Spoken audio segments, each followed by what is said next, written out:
Hey there! If you're looking to keep track of your steps using the Health app on your iPhone, I've got your back. The Apple Health app can automatically monitor your steps thanks to your iPhone's built-in motion sensors.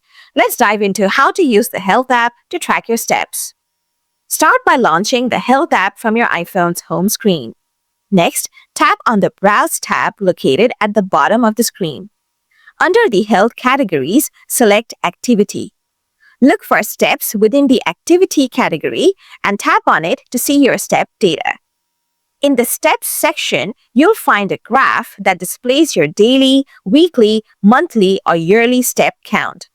You can swipe through different time frames to check out how many steps you have taken over specific periods.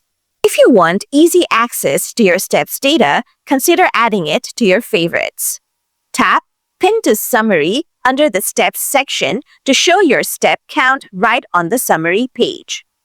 Once you have added it, you can quickly glance at your step count on the Summary tab every time you open the Health app.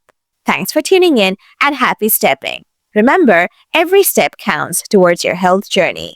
If you found this guide helpful, don't hesitate to check out more tips to make the most of your iPhone. Catch you later!